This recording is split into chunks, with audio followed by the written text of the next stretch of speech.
dowladda Kenya ayaa ku guul daraysatay inay xayndaab u noqoto loolanka siyaasadeed ee madaxweynaha Jubbaland Axmed Madoobe waxaana dowladda Kenya ay xoog iyo dhaqaale fara badan ku bixisay tan iyo markii uu bilowday ololaha doorashooyinka maamulka Jubbaland in madaxweyne Axmed Madoobe markii saddexaad ay u suurta gasho inuu si fudud u hanto kursiga ugu sareeya dowlad goboleedka Jubbaland iyadoo ka duuleysa dana siyaasadeed oo ay ka leedahay maamulkaas iyo cadaadis ay ku riixayso dowladda fedaralka ee Soomaaliya waxayna bilowday in ay ciidamo ku soo daabusho gobolada Jubbooyinka si ay garab ugu noqdaan madaxweynaha maamulka Jubbaland Axmed Madoobe ciidamadaas oo iskugu jiray kuwa dowladda wadanka Kenya ee qaybta ka ah howlgalka midowga Afrika ee AMISOM iyo qaar si sharci darro uga soo gudbay xuduudda labada dal isla markaana la keenay deegaanada Jubbooyinka si ay u xoojiyaan ciidanka daacadda u ah madaxweynaha Jubbaland Axmed Madoobe qaar ka mid ah ciidamadaas ayaana gacanta loo geliyay goobaha muhiimka ah ee magaalada Kismaayo sida garoonka diyaaradaha iyo dekedda weyn ee magaalada Kismaayo Garaa TV ayaa helay in mas'uuliyiin ka tirsan dowladda wadanka Kenya ay yimaadeen maamulka Jubbaland isla markaana madaxweyne Axmed Madoobe ay kala hadleen arrimaha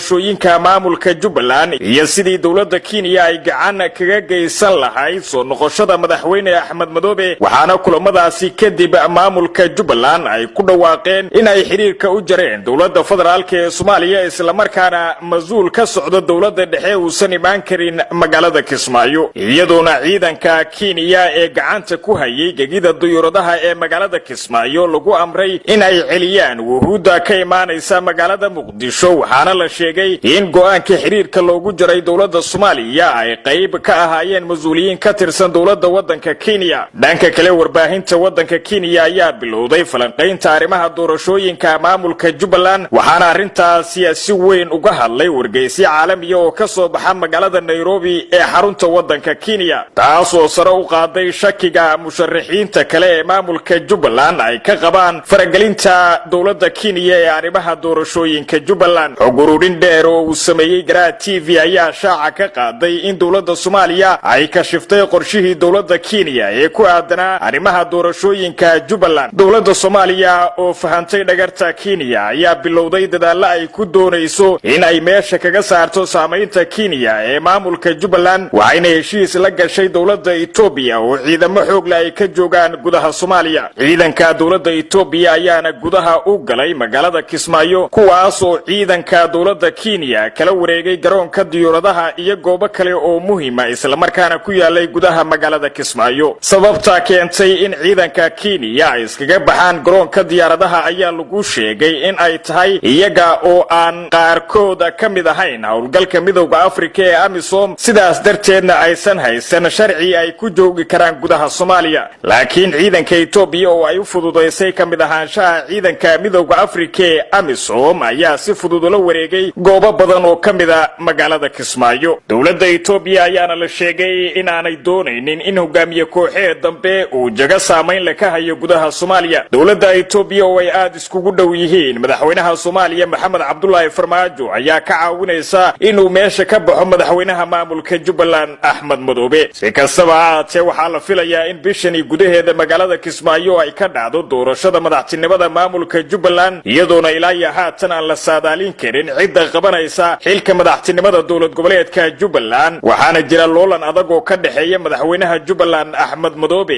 iyo musharaxiin kale oo doonaya in ay qabtaan xilka madaxtinimada dowlad goboleedka Jubbaland waxaana xusid mudan in madaxweyne Axmed Madoobe uu wajahayo cadaadiskii ugu badnaa oo lagu doonayo in meesha looga saaro